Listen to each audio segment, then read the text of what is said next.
அடுத்தப்புறமா என்னன்னு பார்க்கலாம். இப்ப பார்த்தீங்கன்னா, முத்து, மீனாவும் வந்து அழகா வந்து நடிச்சு வந்து அந்த வ பொய் சொல்றாங்க இல்லையா? அந்த லேடிய வந்து கண்டுபிடிச்சு நகைய வந்து சீதாக்கு மீட்டு குடுத்துடுறாங்க. ஸோ, அதனால பார்த்தீங்கன்னா, விருந்தெல்லாம் வைக்கிறாங்க அண்ணாமலை. அந்த மாதிரியான ட்ராக் தான் வந்து கொண்டு வராங்க. இன்னொரு சைட் பார்த்தீங்கன்னா, நம்ம சீதா அருண் இருக்கார் இல்லையா? சீதாவோட ஹஸ்பண்ட். அவரு வந்து நம்ம சீதா கிட்ட மன்னிப்பு கேட்குறாங்க.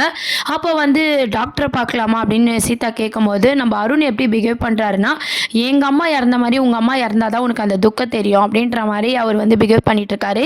கண்டிப்பா இவரை டாக்டரை பார்க்க கூட்டு போகணும் அப்படின்ற மாதிரி சீதா யோசிக்கிறாங்க. ஸோ அடுத்த ட்ராக் பார்த்தீங்கன்னா நம்ம அருணோட ட்ராக் வந்து நம்ம சீதாவை தொடர்ந்து அவர் வந்து டார்ச்சர் பண்ணுறதுனால அவர் ஒரு நல்ல டாக்டர் கிட்ட கூட்டு போகணும் அப்படின்ற மாதிரி அவரோட கேரக்டரை வந்து கொண்டு போகிறாங்க. இன்னொரு சைட் வந்து விருந்துக்கு அண்ணாமலை ஏற்பாடு பண்ணிட்டு இருக்காங்க. நம்ம மீனா பார்த்தீங்கன்னா ரொம்ப சந்தோஷமா வந்து விருந்தை வந்து ரெடி பண்ணிட்டு இருக்காங்க. அதுக்கப்புறம் பார்த்தீங்கன்னா நம்ம விஜயாவால் இது ஏற்றுக்கவே முடியல. நம்ம போய் மீனாவுக்கு வந்து ஆர்த்தி எடுத்து வர சொல்லிட்டோமே அப்படின்ற மாதிரி நான் தோத்துட்டேனே அப்படின்ற மாதிரி விஜயாவோட கோவம் இருக்குது. இது எல்லாத்துக்குமே காரணம் ரோகிணி தான் அப்படின்ற மாதிரி அவங்க புரிஞ்சுக்கிறாங்க. கண்டிப்பாக பார்த்தீங்கன்னா ரோகிணியை பழி வாங்கியே தீரணும் அப்படின்ற மாதிரி விஜயா வந்து கோவப்படுறாங்க. மனோஜ் வந்து ஒரு ஐடியா கொடுக்குறாரு. அம்மா நீ கவலைப்படாத, நான் பார்த்துக்கிறேன், ரோகிணியை பழி வாங்க என்கிட்ட ஒரு ஐடியா இருக்குது அப்படின்ற மாதிரி மனோஜ் வந்து கேம் வந்து ப்ளே பண்ணுறாரு. என்னடா ஐடியா அப்படின்னு சொல்லி கேட்கும்போது அது சஸ்பென்ஸாகவே மூவ் பண்ணிட்டு இருக்காங்க. அதே மாதிரி பார்த்தீங்கன்னா மனோஜ் வந்து நம்ம ரோகிணி கால் பண்ணுறாங்க.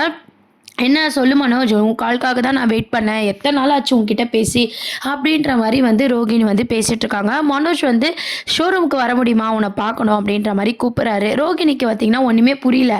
நீ இப்படிலாம் கூப்பிடுற ஆள் கிடையாது, என்ன ஆச்சு? சரி ஓகே நான் வரேன், எனக்கு ரொம்பவே சந்தோஷமாக இருக்குது மனோஜ் அப்படின்ற மாதிரி ரொம்ப சந்தோஷப்பட்டு ரோகிணி வந்து பேசிகிட்டு இருக்காங்க. மனோஜ் வந்து ஒரு பிளான் வந்து வச்சுருக்காரு. விஜயாவும் மனோஜும் சேர்ந்து தான் அந்த விஷயத்த பண்ணுறாங்க. ஆனால் அது எல்லாருக்குமே நம்மளுக்கு தெரியும், மனோஜ் வந்து என்ன பிளான் பண்ணாலுமே அது ஒரு சொதப்பலாக தான் போய் முடிய போகுது.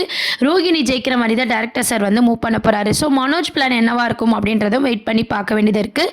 ரோகிணியை பழி வாங்குறதுக்காக விஜயாவும் மனோஜும் சேர்ந்து ஒரு கேம் வந்து ப்ளே பண்ணுறாங்க. அதுக்கப்புறம் பார்த்தீங்கன்னா இது எல்லாத்துக்குமே காரணம் வந்து நம்ம சிந்தாமணி தான். மீனாவை வீட்டை விட்டு அனுப்பணும் அப்படின்ற மாதிரி சிந்தாமணி பிளான் போடுறாங்க. ஆனால் ரோகிணி பேர் வந்த மாதிரி வந்து சீரியல் வந்து மூவ் பண்ணிட்டு இருக்காங்க. ஸோ அதனால் பார்த்தீங்கன்னா மனோஜுக்கு இன்னுமே ரோகிணி மேலே வெறுப்பு வருது. சீக்கிரமாக டைவர்ஸ் வாங்கணும் அப்படின்ற மாதிரி அவரும் யோசிச்சு அவர் வந்து பொண்ணு பார்க்குற சீனு அந்த மாதிரி ஒரு காமெடி எபிசோட்ஸாக வந்து கொண்டு போயிட்டு இருக்காங்க. இன்னொரு சைடு பார்த்தீங்கன்னா சத்யாவோட லவ் ட்ராக்கு, இன்னொரு சைடு வந்து அருண் கேரக்டரை வந்து இப்படி மூவ் பண்ணிட்டாங்க. ஒரு சைக்காலஜிஸ்ட் டாக்டரை பார்க்கணும் அப்படின்ற மாதிரி அருணோட கேரக்டரையும் பார்த்தீங்கன்னா இப்படி வந்து மூவ் பண்ணிட்டாங்க. ஸோ சிறகடிக்க ஆசை சீரியல் பார்த்தீங்கன்னா ஃபர்ஸ்ட் இருந்ததை விட இப்போ கொஞ்சம் டல்லாக தான் வந்து மூவ் பண்ணிட்டு இருக்காங்க. இப்போ அடுத்து பார்த்தீங்கன்னா மீனாவும் முத்தும் ஒன்றா சேர்ந்தாட்டாங்க. அதாவது ஒரே வீட்டில் இருக்காங்க இல்லையா? ஸோ இதுக்கப்புறம் முத்து மீனா எப்படி வளர போகிறாங்க, நம்ம மீனாவோட ப்ரெக்னென்சி சீனும் பார்த்தீங்கன்னா பெரிய ஹை வோல்டேஜ் ட்ராக்காக வந்து கொண்டு வர போகிறாங்க. இப்போ மீனா வந்துட்டாங்க. அடுத்து வந்து மீனா வந்து கன்சிவாக இருக்கிற மாதிரியான சீன்ஸ் தான் வந்து அப்கமிங் ப்ரோமோவாக சிறகடிக்க ஆசையில் வந்து கொண்டு வர போகிறாங்க. இதை பார்த்து நம்ம ரோகிணி வந்து கடுப்பாக வர போகிறாங்க. இந்த மாதிரியான ட்ராக் தான் வந்து வரப்போகுது. இதை பற்றி உங்கள் கருத்துக்களை கீழே கமெண்ட் செக்ஷன் சொல்லுங்கள். சேனலையும் மறக்காமல் சப்ஸ்கிரைப் பண்ணுங்கள் ஃப்ரெண்ட்ஸ். தேங்க்யூ.